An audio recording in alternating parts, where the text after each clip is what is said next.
नमस्कार, मी सागर राजे प्रभात पर्व न्यूजवर आपलं सर्वांचं स्वागत करतो.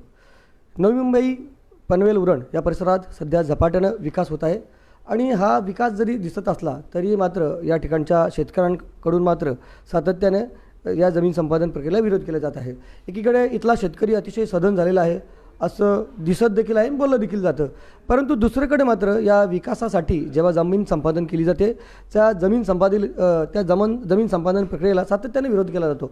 तो विरोध फक्त शेतकऱ्यांकडेच होतं का असं नाही, तर त्या विरोधासाठी इथले राजकीय पुढारी असतील, सामाजिक कार्यकर्ते असतील, हे सर्व त्यांच्यासोबत या ठिकाणी दिसत असतात. मग वेगवेगळे मोर्चे, आंदोलने हे सगळे तुम्ही पाहिलेलं आहे. असा हा विरोधाभास का? म्हणजे एकीकडे विकास देखील होत आहे परंतु विकासाला मात्र विरोध केला जात आहे शेतकऱ्यांकडं, अशी प्रतिमा तयार होत चाललेली आहे. हा विरोधाभास का? कुठे शासनाचं चुकत आहे का किंवा शेतकऱ्यांनी नेमकं काय केलं पाहिजे या संदर्भात आता आपण चर्चा करणार आहोत. आणि या चर्चेसाठी मान्यवर आहेत किरण पाटील जी, गावठाण विस्तार चळवळीचे अभ्यासक म्हणून किरण पाटील यांच्याकडं सध्या पाहिलं जातं. अनेक माध्यमातून त्यांनी जनजागृती केलेली आहे. कोर्टात याचिका दाखल करून गावठाण विस्तार कशा रीतीने शक्य होऊ शकतो आणि गावकऱ्यांना त्याचा कसा फायदा होऊ शकतो हे सातत्याने ते पटवत आहेत. तर किरणजींचं आपण स्वागत करूया आणि चर्चेला सुरुवात करूया. किरणजी, स्वागत आहे आपलं प्रभात पर्व न्यूजमध्ये. मी सुरुवात केल्याप्रमाणे एकीकडे उरण, पनवेल, नवी मुंबई या संपूर्ण परिसरात मोठ्या प्रमाणे विकास होत असताना पाहत आहोत. परंतु हे विकास होत असताना इथला शेतकरी सातत्याने विविध जी प्राधिकरणं असतील, मग सिडको असेल, नैना असेल, MIDC असेल, परत विमानतळ असेल, असे अनेक या ठिकाणी प्राधिकरणे, महामार्ग असेल, या सर्वांसाठी जी जमीन संपादन केली जाते शासनाकडनं त्याला सातत्याने विरोध केला जात आहे. तुम्ही पाहाल की शेतकरी सदन आहे, त्यांच्या गळ्यात लोकांना सोन्याच्या मोठ्या मोठ्या चैनी दागिने दिसतात, 4 व्हीलर गाड्या दिसतात. हे सगळं कुठे ना कुठेतरी या प्रकल्पामुळे होते असं बोललं जात आहे. म्हणजे ही सदनता जी आलेली आहे ती या सगळ्या शासनाच्या विविध प्रोजेक्टमुळे किंवा प्रकल्पामुळे. परंतु तरी देखील शेतकऱ्यांकडनं सातत्याने या सगळ्या जमीन संपादन प्रक्रियेला विरोध केला जाते. हा विरोधाभास का? काय झालं पाहिजे? नेमकं कोणाचं चुकतं? सगळं याला म्हणजे व्यवस्थित जर अभ्यासपूर्वक आणि मुद्देसूदपणे जर मांडणी करायची असेल तर मला असं वाटतं का सरकार ज्या वेळेला जसे जमिनीचे आपण कब्जेदार बोलून त्या जमिनी कसतो, त्याच्यामुळं कुळ कायद्याने त्या जमिनी आपण आपल्याकडे कब्जेदार म्हणून बघितलं जातं. पण त्याचे मूळ मालक कुठेतरी शासन त्याचा कंट्रोलर असतो. म्हणजे मुख्य अथॉरिटी जी आहे ती महसूल खातं म्हणजे कलेक्टर किंवा डेप्युटी कलेक्टर, प्रांत यांच्या थ्रूच त्या जमिनी रेग्युलराईज होतात किंवा त्यांच्या थ्रूच वेगवेगळी महामंडळं त्या जमिनी त्यांच्या मार्फत संपादन करतात. तर आता जुना जो जमीन संपादनाचा कायदा होता ज्याच्यामध्ये साधारणतः 2013पर्यंत जमिनी संपादन झाल्या, तो 1894चा लँड ॲक्विजिशन ॲक्ट जो ब्रिटिश काळात बनलेला होता. आणि त्यावेळेला एमर्जन्सी क्लॉज टाकून किंवा त्यांची जी डोमिनंट पॉवर होती सरकारची ती वापरून जमिनी झपाट्याने संपादन होत गेल्या.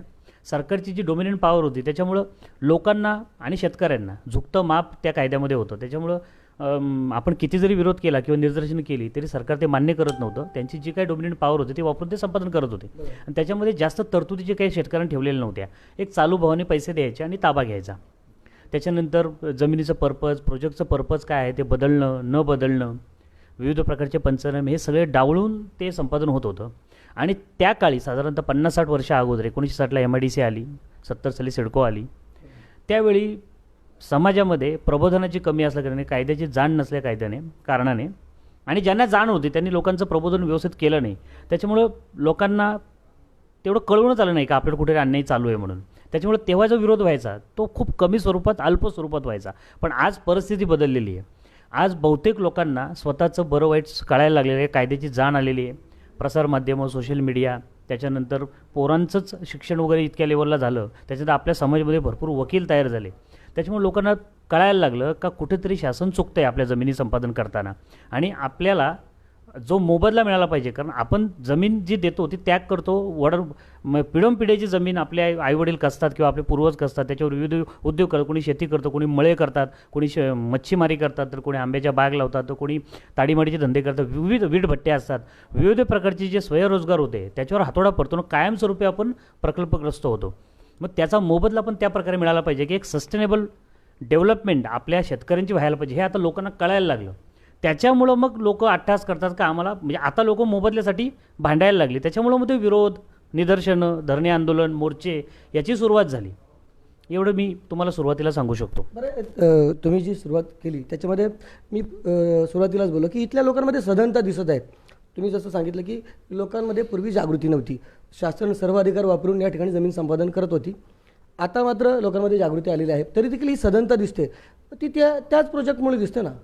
म्हणजे सर प्रत्येकजण सदन नाही आहे. तुम्ही जर गावागावात फिरलं आणि एका गावामध्ये जर 1000 फॅमिलीज असतील, त्यातनं 100 ते 200 फॅमिलीज तुम्हाला सदन दिसतील. त्यांनी मे बी त्यांच्या जमिनी जास्त होत्या किंवा त्यांना जो मोबदला सिडकोकडनं किंवा MIDCकडनं किंवा वेगवेगळ्या प्राधिकरणांकडं सरकारच्या मार्फत जे मिळालं, म्हणजे प्राधिकरणामार्फत सरकारच्या थ्रू जे वितरित झालं, त्यांनी त्याचा योग्य विनिमय केला. त्यांनी त्यांच्या पोरांना शिक्षण दिलं, मे बी त्यांनी चांगल्या इन्व्हेस्टमेंट्स केल्या, कारण त्यांच्याकडं ती जाण त्यावेळेला होती. पण अशी खूप कमी लोक आहेत ज्यांना अल्पभूधारक होते किंवा ज्यांना जमिनीच नव्हत्या, त्यांना शासनाने काहीच दिलं नाही. ज्या तरतुदी आहेत त्यासुद्धा ढाब्यावर धरल्या आणि त्या आजही चक्रा मारत आहेत सिडकोकडं किंवा नगरविकास खात्याकडे असेल किंवा कलेक्टरच्या ऑफिसमध्ये.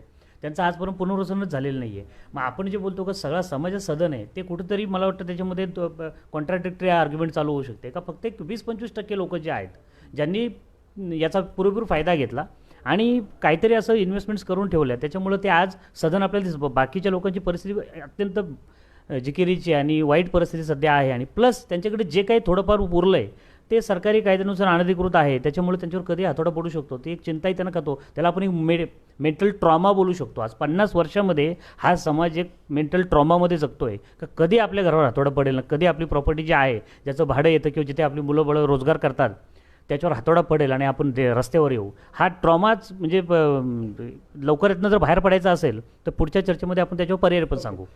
आपण आता सांगितलं होतं की पूर्वी शेतकरी या ठिकाणी अज्ञान होता. आता सगळे शेतकरी सदन आहेत अशातला भाग ना. काही शेतकऱ्यांची खूप वाईट परिस्थिती आहे. सर्वच ज्या जमीन संपादन करण्यात आल्या, सिडकोचा ठीक आहे, सिडकोने खूप पूर्वी संपादन केली, MIDCने खूप पूर्वी संपादन केली. पण आता तर नवी मुंबई विमानतळामध्ये जमीन संपादन करण्यात आली होती. त्याच्यानंतर आता विविध कॉरिडॉरसाठी जमीन संपादन करण्यात येत आहे आणि त्या ठिकाणी विविध बैठका राजकीय नेत्यांमार्फत बोलावल्या जात आहे. काही ठिकाणी ती जे संपादन आहे ते योग्य असंही बोललं जात आहे. मग हे सगळ्यांचंच चुकतं. सगळेच एकही ठिकाणी जमीन संपादन प्रक्रियेबरोबर चालवणं असं तुम्हाला म्हणायचं. बघा, सरकार ज्या वेळी समाजोपयोगी प्रकल्प आणते त्यावेळेला त्यांनी प्रॉपर त्याचा अभ्यास केलेला असतो. त्याची 50-60 वर्षी पुढची फ्युचर प्लॅनिंग असते, प्रोजेक्शन त्यांचं परफेक्ट असतं. सगळं त्यांनी व्यवस्थित प्लॅनिंग करून तो केलेला असतो आणि त्या विकासाला विरोध करणं, मला असं कुठंतरी आपणच मग तिथे बॅकफुटवर जाऊ शकतो. त्यापेक्षा त्या विकासाचं आपण सामावून कसं घेईल प्राधिकरण आपल्याला आणि आपल्या पुढच्या पिढ्या कशा सुखी होऊ शकतात, ते प्रकल्प बाधित होण्यापेक्षा त्या प्रकल्पामध्ये आपण पार्टनर कसे बनू शकतो. आता त्याचं उदाहरण द्यायचं झालं तर 1894च्या कायद्याने आपल्या सर्वांच्या जमिनी संपादित झाल्या. नवी मुंबईच्या आरोलीच्या खाडीपासून तर पनवेलपर्यंत किंवा उरणपासून तर रोहिंजनपर्यंत. तर हा जो नवी मुंबईचा पूर्ण पेरिफेरल 95 गावांचा जो एक विसिनिटी आहे, ही जेव्हा संपादित झाली तेव्हा 1894च्या कायद्याने संपादित झाली होती. प्रत्येकाला बाजारभावाने पैसे देऊन आपला जवळजवळ साध्या भाषेत सांगायचं तर बाजा उरकलेला होता. पण स्वर्गीय दिबा पाटील साहेबांची ती विवेक बुद्धी असेल, त्यांनी अट्टास केला, रेटा लावून धरला का आमच्या लोकांना कमी मोबदला भेटला होता तर त्यांना अजून मोबदला पाहिजे. मग शरद पवार साहेब मुख्यमंत्री असताना मग त्यावेळी एक निर्णय झाला की बाबा यांना कमीत कमी आपण काहीतरी विकसित भूखंड तरी देऊ. असा कायदा नव्हता, हा एक पॅकेज देऊन टाकला आपल्याला, समाजासाठी सेपरेट दिलं पॅकेज. असं कधी इतिहासात झालं पण नव्हतं, कारण हा पॅकेज देशात दुसरीकडे कुठंच नाही आहे. हे सरकारचं पॅकेजच नाही आहे, सिडकोने दिलेलं आहे. कारण त्यांना ते एवढं वेटीस धरलं होतं, कायदेशीर असेल, रस्त्याची लढाई असेल, कारण तशी ती वेळ होती, परिस्थिती होती. आणि मग बाजारभावाच्या नावाने पैसे आपण ताबा कब्जा लेखी सोडून सुद्धा संपादनाच्या 10-12 वर्षांनंतर तो एक सेपरेट पॅकेज तयार केला आणि 12.5%चा आपल्याला भूखंड दिला. त्याच्यामध्ये काटछाट वगैरे झाली, ते आपण नंतर बोलू का, तो हा विषय नाही आहे आजच्या. त्यावेळी आपणच संमतीपत्र दिलं म्हणून तसं झालेलं आहे. तो विषयाचा आपण घेऊन याचं चर्चा म्हणजे कुठेतरी भरकडून जाईल म्हणून. पण मग त्यावेळेला कुठल्याही प्रकारचा कायदा नसताना, कुठल्याही प्रकारची तरतूद नसताना, फक्त लोकहितासाठी एक चांगली मागणी दिबा पाटील साहेबांनी केली आणि ती राज्य सरकारने मान्य केली आणि त्याच्यामध्ये आपल्याला 12.5%ची भूखंड मिळाले. मग ज्या लोकांचं जमीन ऑलरेडी सरकारकडे हस्तांतरित झाली होती तरी त्यांना ते नवीन संजीवनी मिळाली आणि मग ते एक भूखंड मिळालं, त्याची रिसर ताबा घेतला. मग तिथे ज्यांच्याकडे स्वतःची कॅपॅसिटी त्यांनी स्वतः बिल्डिंग्स बांधल्या CC घेऊन, ज्यांच्याकडे नव्हतं त्यांनी बिल्डरला देऊन 50-50मध्ये किंवा 40-60मध्ये दिल्या. आज त्याच्यामध्ये त्यांना सदनी का फ्लॅट्स मिळाले, गाळे मिळाले आणि त्यांचे परिवारचं म्हणजे उदरनिर्वाह चालू आहे. मग असंच काहीतरी मॉडेल, सस्टेनेबल मॉडेल आपण आत्ता होऊ घातलेली जी प्राधिकरणं आहेत, सिडकोची राहिलेली, नैना असेल किंवा MSRTCची रोड्स होतात, आता वायडनिंग होते, जे काही सरकारी प्रोजेक्ट त्यांना विरोध करून मोर्चे काढून राजकीय नेत्यांचं कुठेतरी पोळीवर तूप ओतायचं आपण, हे सोडण्यापेक्षा आपले प्रस्ताव त्यांना विरुद्ध गेलेले पाहिजेत. एखाद्या माणसाला जर वाईट सवय असतील, त्याला वाईट सवयी सोडायला सांगण्यापेक्षा त्याला चांगली सवयी लावायच्या, त्या वाईट सवयी तो आपोआप सोडतो. आपले प्रस्ताव जोपर्यंत जात नाही, आपली लोक चुका काय करतात, राजकीय नेत्यांच्या घरी जातात, मग त्यांचे लेटर पत्र लिहितात, मग ते मिटिंगला जातात आणि मग ते करून ते सदन होत चालले. 50 वर्षामध्ये तेच झाले आतापर्यंत.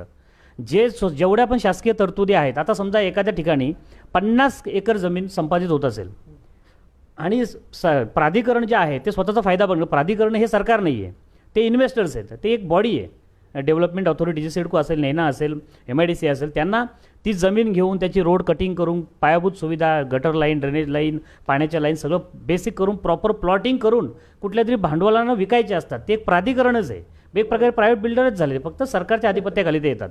मग त्यांना त्यांचा प्रॉफिट बघायचा असतो. मग ते काय करतात, त्यांना शेतकऱ्यांना कमीत कमी मोबदल्यामध्ये कशी जमीन मिळेल त्यासाठी ती लोक प्रपोजल्स तयार करतात. कारण आता 1894चा कायदा लाभ झालेला आहे, 2013चा कायदा आलेला आहे.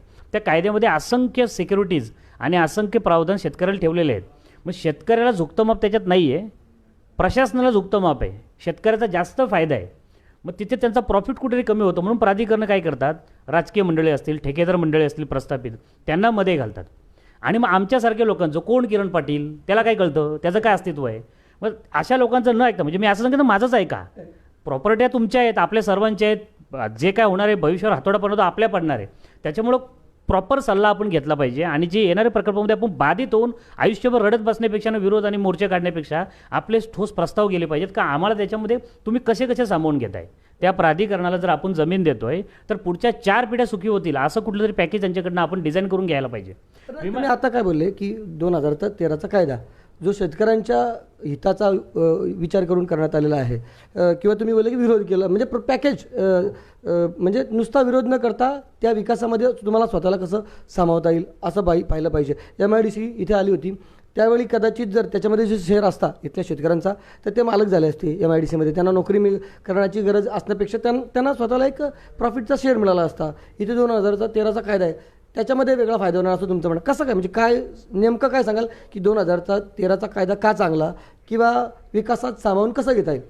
आता बघा 2013च्या कायद्याचं नावच इतकं लांबलचक ठेवलं आहे का, म्हणजे land acquisition rehabilitation resettlement act, बरोबर. त्याच्यामुळे पूर्ण पारदर्शकता ठेवून, म्हणजे जागेचे पंचनामे करणे, त्याच्या पहिले पंचनामे होत नव्हते, पहिले डायरेक्ट सरकारी अभिलेखावर जे नकाशे तहसीलदारकडे अवेलेबल होते त्याच्यावर डायरेक्ट प्लॅनिंग व्हायची. त्याच्यामुळे तिथे विहिरी होत्या, काही सागाची झाडं होती, स्ट्रक्चर्स होते, याचा कुठलाच मोबदला आपल्याला मिळाला नाही आहे. पीक पाणी होतं, 3 पिकं लोक, मल्टी क्रॉप आपली लँड होती, त्याचा मोबदला वेगळ्या पण. आता जे काही वाढ व्हावीसाठी आपण केसेस हायकोर्टामध्ये किंवा आपल्या लोकल कोर्टामध्ये चालू आहेत, त्या जुन्या प्रशासनाने केल्या चुका आहेत त्याच आपण उकरून काढतो का आमचा अन्याय झाला, आमच्या जमिनी जास्त मोबदला भेटायला पाहिजे होता तो तुम्ही कमी दिला, मग त्या जुन्या चुका आता आपण उकरून काढतो. मग तसं सेम टू सेम आपण या 2013च्या कायद्यामध्ये करायची गरजच नाही आहे. सरकारने किंवा प्राधिकरणांनी ज्या वेळेला एखादं प्राधिकरण, समजा सिडको असेल, त्यांनी जर प्रस्ताव दिला जिल्हाधिकाऱ्यांना, कारण जिल्हाधिकारीमार्फत जमीन संपादित होऊ शकते का बाबा आम्हाला ह्या अमुक अमुक गावांची 40 एकर किंवा 50 एकर जागा एवढे सर्वे नंबर्स संपादन करून पाहिजे 2013च्या कायद्याने, तर तिथून लगेच नोटीस निघायच्या आधी कलेक्टरने सुद्धा त्यांना सगळी प्रोसिजर समजावून सांगायला पाहिजे. बाबा यांचा सोशल इम्पॅक्ट असेसमेंट करायचा आहे, सेक्शन 11ची नोटिफिकेशन काढायची आहे, सेक्शन 19ची नोटिफिकेशन काढायची आहे, त्यांना मोबदला किती स्वरूपात जातं, गुणक काय असेल. आता एक संभ्रम पसरलं होतं का 5 पट पैसे, असं 5 पट पैसे 4 पट पैसे असं बोलायला तोंडात सोपं असतं, पण ते कायद्यात बसतं का नाही बसतं ते पण बघायला पाहिजे. आपल्याकडचा रेडी रेकनं रेट किती आहे, तो जर कमी असेल तर आपल्या विभागामध्ये मागच्या 3 वर्षामध्ये जेवढे खरेदीगत झालेले असतात जमिनीचे त्यातनं जो ॲव्हरेज रेट असतो किंवा हायेस्ट रेट असतो तो जर रेडी रेटच्या जास्त असेल तर आपण तसा प्रस्ताव कलेक्टरला द्यायला पाहिजे. का मध्ये तुम्हाला मी मुद्दाम इंटरफेअर करतो की थोडं क्लिष्ट व्हायला अजून थोड्या सोप्या सांगायला पाहिजे. आपण समजा की आता नव्यानं या ठिकाणी कॉरिडॉरसाठी तिथे जमीन संपादन केली जात आहे, तर त्या जमीन संपादनामध्ये तिथल्या गावकऱ्यांनी नेमकं काय केलं पाहिजे किंवा शासनानं ती सुरुवात कशी केली पाहिजे, काय सांगाल म्हणजे थोडं सोप्याच सांगा. आता ज्या रोडसाठी, आता रोड हा महत्त्वाकांक्षी प्रोजेक्ट आहे, त्याला विरोध करणं म्हणजे चुकीचं ठरेल.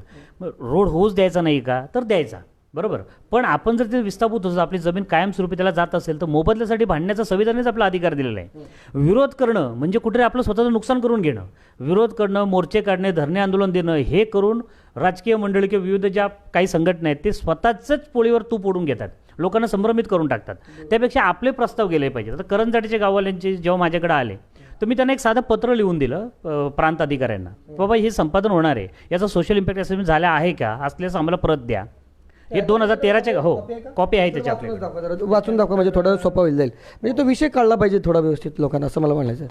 दाखवा मोबाईलमध्ये दाखवा, आहे का, थोडं पार्श्वभूमी लक्षात येईल नेमका, म्हणजे विषय असेल थोडा लेंदी होईल परंतु विषय महत्त्वाचा असल्या कारणाने जाणीवपूर्वक मी तिथे विनंती करतो किरणजींना की ते वाचूनच दाखवा. ओके, मी तुम्हाला ते परत वाचून दाखवतो. आता ही जी करंजाड्याला हो सुरुवातीपासून ही परत अशी होती का माननीय प्रांताधिकाऱ्यांना आम्ही एक पत्र लिहिलं का बाबा विरार अलिबाग कॉरिडॉरसाठी जी जमीन संपादनाची प्रक्रिया सुरू झालेली आहे बरोबर, तर ह्याच्यामध्ये आपल्या करंजाडे गावानी ऑलरेडी 2 वेळा जमीन संपादन करून विकासासाठी हवी तेवढी साथ दिलेली आहे. तरी जर होऊ घातलेला प्रोजेक्ट महत्त्वाकांक्षी असेल, समाज उपयोगी असेल आणि जर त्याच्यामुळे देशाचा विकास कुठेतरी खुंटत म्हणजे जे आम्ही जर विरोध केला तो खुंटत असेल तर आम्ही आमच्या जमिनीचा पुनश्च त्याग करण्याची आमची तयारी आहे. पण त्या जमिनी त्या संपादनामध्ये आम्हाला जो मोबदला मिळणार आहे त्यासाठी भांडण्याचा आम्हाला संविधानाने अधिकार दिलेला आहे. तर आम्हाला खालील मुद्द्यांची तुम्ही स्पष्टता द्या तर आम्ही तुमच्या संपादनाचं स्वागत करू. आमचा पहिला मुद्दा असा आहे की विरार अलिबाग मल्टीमीडिया कॉरिडॉरसाठी होणारं जमीन संपादन 2013च्या भूसंपादन कायद्याने होणार आहे की संमतीपत्राद्वारे थेट खरेदी पद्धतीने, पहिला प्रश्न. दुसरा प्रश्न आम्ही प्रांताधिकाऱ्यांना विचारला का मौजे करंजाडे गावाचा सोशल इम्पॅक्ट असेसमेंट झालेला आहे का अथवा करणार आहात का. तिसरा प्रश्न विचारला जमीन बाधित शेतकरी किंवा मालमत्ता मालकाला मोबदला आणि पुनर्वसनाचे लेखी स्वरूपात स्पष्टता केलेली आहे का, म्हणजे किती मोबदला द्याल तुम्ही, त्याचं गुणक काय असेल याची स्पष्टता दिली आहे का, नसेल दिली तुम्ही द्या. चौथा असेल मोबदला रक्कम म्हणून प्रति गुंठा किती रक्कम आपण ठरवलेली आहे, त्यावर गुणांक किती प्रमाणित केलेला आहे, तसेच दिलासा रक्कम म्हणजे सोलोसेम आपण बोलतो ती किती टक्के मिळणार आहे बरोबर. मौजे करंजाडे येथील तहसील दप्तरी जमिनीचा भाव चालू भावापेक्षा कमी असेल आणि त्यामुळे बाधित शेतकऱ्याचे नुकसान होत असेल तर आजूबाजूच्या आणि लगतच्या भागामधील जास्त भावाने केलेल्या खरेदी खताचा भाव ग्राह्य धरला जाईल का, हा एक प्रश्न आमचा होता. त्याच्यानंतर जमिनीच्या बदली पैसे, पण जमिनीवर असलेली झाडे, विहिरी, गोठे, चाळ, स्वयंरोजगार याबद्दल मोबदल्याचा गुणक तुम्ही काय निश्चित केलेला आहे त्याबद्दल स्पष्टता देता येईल का. संपादित होणाऱ्या जमिनीवर बौद्ध आणि आदिवासी नागरिकांची राहती घरे किंवा स्वयंरोजगार चालू असेल म्हणजे सेल्फ एम्प्लॉयमेंट चालू असेल तर यासाठी कोणते संरक्षण तो पुनर्वसन आपण प्रयोजित केलेले आहे. म्हणजे एखादं घर त्याला तुम्ही काय देणार, म्हणजे कुठे बाजूला घर देणार का त्याला भूखंड देणार ह्याची स्पष्टता आहे का. त्याच्यानंतर संपादनामुळे बाधित किंवा प्रकल्पग्रस्त होणाऱ्या शेतकऱ्याला कायमस्वरूपी पुनर्वसन म्हणून जे 2013च्या कायद्यामध्ये तरतूद पण आहे, होणाऱ्या विकास कामामध्ये नोकरी किंवा सहठेकेदारी याची काही तरतूद आहे का. ह्या गोष्टींवर तुम्ही स्पष्टता द्या आणि मग आमच्या गावात तुम्ही सोशल इम्पॅक्ट असेसमेंट करा आणि संपादन करा, आम्ही तुमचं सहकार्य करू. पण आम्हाला लेखी स्वरूपात तुम्ही असं काही देणार आहात का. पत्र कधी दिलं, हे पत्र आम्ही साधारणतः मोजणीला यायच्या 2 दिवस अगोदर दिलं आणि ती मोजणीलाच आली नाही लोक. त्यांनी सांगितलं आम्ही शासनाला तुमचं म्हणणं कळवलेलं आहे. म्हणजे तुम्ही मांडणी करा, त्या दिवशी ती मोजणीला येतील पोलीस फाटा घेऊन ती शासकीय कारवाई ती आपण कशी थांबवायची. काही लोकांचा तो संभ्रम होतो का तुम्ही शासकीय कारवाई थांबवायला आमची मदत करत नाही, म्हणजे तुम्ही कुठेतरी प्राधिकरणाच्या बाजूने तुमची बाजू घेताय, तुम्ही मॅनेज झालेले आहात. पण तसं नसतं. सरकार भूमी अभिलेखची लोक प्रॉपर कागदपत्र घेऊन सरकारच्या प्रस्तावाला मान्यता देऊन आणि त्याचा मान ठेवून पोलीस फाटा घेऊन मोजणीला येतात. मग त्यावेळेला आपण त्यांना विरोध कसा करू शकतो. मग विरोध करण्यापेक्षा तुम्ही आधीच आपला प्रस्ताव का देत नाही, प्रस्ताव दिला तर कारवाईच थांबते. बघा ना, म्हणजे ही जी हा जो पत्र आहे त्याच्यामध्ये अनेक महत्त्वाचे मुद्दे उपस्थित झालेले आहेत. शेतकऱ्यांच्या फायद्याच्या दृष्टीने अनेक प्रश्न विचारलेले आहेत. ते प्रश्नच असे त्यांना बाउन्स करणारे ठरतात की त्यांचं जोपर्यंत समाधान होत नाही शेतकऱ्यांचं तोपर्यंत तिथे येणार नाही, असं तुम्हाला म्हणायचं आहे. आता बघा ना सागर, ते हे करंजाड्याचं उदाहरण झालं मल्टीमीडिया कॉरिडॉर, हे आताची गोष्ट आहे समजा. पण जुन्या काळात सुद्धा ॲक्च्युली सरकारचं पण असं चुकतं आहे का ज्या वेळेला तुम्ही संपादनाचा तुम्हाला प्रस्ताव येतो, 1960ला MIDCसाठी प्रस्ताव आलेला होता, मग ते उद्योग कार्यालयाचे किंवा MPCBचे CPCBचे जे रूल्स आहेत का 30-35 किलोमीटरच्या परिघामध्ये एखादं रहिवासी वस्ती असली नाही पाहिजे, कारण ते केमिकलचा वास त्यांना जाऊ शकतो किंवा प्रदूषण होऊ शकतो. नदी असेल तर नदीमध्ये ते प्रदूषणाचं पाणी जायला नाही पाहिजे. या सगळे नियम त्यांनी जर व्यवस्थित पाळले असते तर आज आपल्या निदर्शन मोर्चे अरविंद म्हात्रे साहेब आपले ग्रीन ट्रिब्युनलपर्यंत गेले, गरजच लागली नसती. अख्ख्या जगामध्ये MIDCs आहेत, इंडस्ट्रियल्स आहेत, मग त्यांच्याकडे का असं होत नाही. कारण ह्या लोकांनी व्यवस्थित सर्वेच केले नाही आहेत. जुन्या काळामध्ये त्यांनी परिस्थिती बघितलीच नाही आहे, लोकांचे अहवाल वरपर्यंत पाठवलेच नाही, प्रस्तावाला संपादनाची नोटीस काढली. बरं, तुमचा जो मुद्दा आहे ना त्याच्यावरच येतो मी की जुन्या काळात चुका झाल्या, जसे की एखादे प्रोजेक्ट असेल MIDC सारखा ज्याच्यामध्ये प्रोसेस केली जाते, घातक केमिकल असतात, त्या विशिष्ट अंतरापर्यंत पाहिजे, म्हणजे त्याचे बफरिंग झोन पाहिजे असं थोडक्यात असतो. बफरिंग झोन जर असला तर त्याच्यामध्ये इकडला तिकडे ही गोष्ट पोचणार नाही, बरोबर ना. परंतु दुर्दैवानं आता मात्र MIDCमध्येच बरीचशी घरं आहेत. तुमच्या पेंदरगावचा बराचसा भाग मला तरी वाटतं MIDCच्या जागेत आहे. तिकडे घोडगावचा बराचसा हिस्सा आहे. इकडे MIDC नसली तरी सिडकोच्या ठिकाणी पूर्वी त्या चुका झालेल्याच आहेत. मग अगदी सिडकोची जी हद्द आहे ती गावाला लागून येतं, म्हणजे अगदी शेवटचं गावातलं घर आहे ना त्याच्यापेक्षा आतमध्ये पूर्वीच होतं. आता त्या चुका तर झाल्या. मग आता तिथली जी घरं आहेत ती अनधिकृत ठरवली जात आहेत. याला कुठला मार्ग आहे का? म्हणजे ही जी घरं लोक त्याला गरजेपोटी घरं बोलतात, ते गरजेपोटी जो शब्द आहे तो देखील बरोबर आहे का? इथनं प्रश्न सुरुवात आहे नेमका. बघा, याच्यावर सर इंटरप्रिटेशन सागर असं असू शकतं का प्रत्येकजण असं बोलतो की जुनं काढायचं नाही, पण जुन्या काळात चुका झाल्या तर म्हणून तर आपली ही परिस्थिती आहे. बरोबर, आपण वाढ भाव मागतो, ती का मागतो? की जुन्या काळात मोबदला व्यवस्थित भेटला नव्हता म्हणून. त्याच्यामुळं असं आहे का ह्या विविध प्राधिकरणाने, मी परत तेच तुम्हाला रिपीट करेल की ज्या वेळेला प्रस्ताव येतो जमीन संपादनाचा, त्यावेळेला ते पंचनामेच करत नाही आहेत. आणि जो तुम्ही आता मुद्दा मांडला का MIDC जागेत, आम्ही MIDC जागेत गेलोच नाही आहोत. MIDC आमच्याकडे अतिक्रमण केले, सिडकोने आमच्या गावठाणाचं अतिक्रमण केलेलं आहे. जर जुने 1961 सालापासून विविध राज्य सरकारचे जे आहेत गावठाणाबद्दल, गावठाण लँडची सीमा ठरवायची, गावठाण लँड मोजून घ्यायची, त्यांची बाँड्री ठेवायची, त्यांचा गावठाण विसर्जन काहीतरी एक बफर झोन ठेवायचा आणि मग संपादन करा असं सांगलेलं असताना त्या लोकांनी जुन्या वेशीपासून जे 1930-32 किंवा 1880 जे नकाशे होते त्या तिथूनच संपादनाची शिक्के मारत गेले. मग ही चूक प्रशासनाची, प्राधिकरणांची का ग्रामस्थांची? बरोबर, हा एक कॉन्ट्राडिक्टरी विषय असू शकतो. त्या लोकांनी जर ज्या वेळेला सिडकोची स्थापना झाली किंवा 60 साली MIDC स्थापना झाली त्यावेळेलाच गावांच्या सीमा निश्चित करून, गावांच्या थोडीशी नैसर्गिक वाढीचा विचार करून, ज्या आजूबाजूच्या गायरान जागा होत्या त्या अधोरेखित करून कलेक्टर लँडपासून ग्रामपंचायत लँड किंवा गावच्या कमिटीच्या नावे करून ठेवलेल्या असत्या किंवा थोडीशी तरतूद त्याच्यामुळे ठेवली असती, तर जी गावांची नैसर्गिक वाढ हळूहळू होत गेली, ज्याला तुम्ही गरजेपोटी म्हणताय, असा म्हणजे त्याच्यावर विरोधाभास असा असतो का गरजेपोटी नाहीच ते, आपण इथले मूळ निवासी आहोत, आपण का कुठून बाहेरून आलो नाही की झोपडी बांधली गरज होती म्हणून.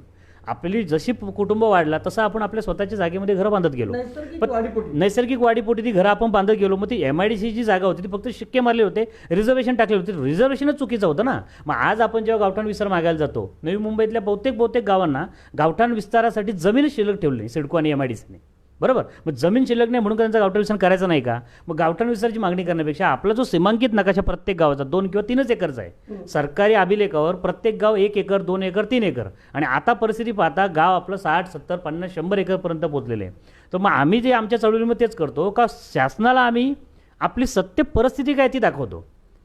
लोक वर्गणी काढून, लोक ठराव घेऊन गावाची शेवटची सीमा आम्ही मोजतो जिथपर्यंत बांधकाम गेले. तुम्ही यांना सीमा मोजता, म्हणजे तुम्ही गावठाण विस्तारासाठी एवढी आता पोटेन्शियल जागा एक प्रकारे आहे असं सांगता, दाखवता तिथे, परंतु तुमची तिथली जी घरं जी आहेत ती अधिकृत होतील का? कारण तिथे प्राधिकरण परत वेगवेगळे असतात, एकीकडे महानगरपालिका असू शकेल, कुठे ग्रामपंचायत असू शकेल, कुठे सिडको असू शकेल. ती जी घरं अनधिकृत म्हणून ठरवलेली आहेत ती अधिकृत होतील का? बघा, आपली घरं तुमच्या या सगळं आपली घरी अधिकृत व्यवस्थित मांडणी केली तर होऊच शकत नाही, कारण आपण जमीन होणार नाही का? होतील व्यवस्थित मांडणी केली आणि कोर्टामध्ये किंवा विधानसभेमध्ये याच्यावर व्यवस्थित चर्चा झाली, अभ्यासपूर्वक चर्चा, लेजिटिमेट मागणी पाहिजे. घरं नियमित करा. कशी होणार घरं नियमित? घरं नियमित होतील झोपडपट्टी पुनर्वसन कायद्याने, ज्याला आपण क्लस्टर योजना बोलतो, म्हणजे घराचा ताबा घेणार. कारण आपल्या घराच्या खालची जमीन मालकीच आपल्याकडे नाही आहे ना, ती चुकीने सिडकोने किंवा MIDCने त्यांच्या नावे करून घेतलेली. मी परत शब्द बोलतो, चुकीने. आपल्या नैसर्गिक वाढीसाठी प्रायोजित जागा जी होती, आता 200 मीटरचा कायदा समजा, असा कुठला GR वगैरे झालेला नाही आहे असं मला तरी वाटतंय, पण तरतूद नक्कीच केलेली आहे, नगरविकास खात्याचीच तरतूद आहे.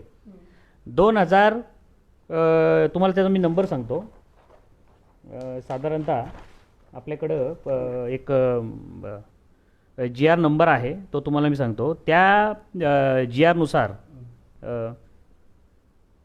एक मिनट,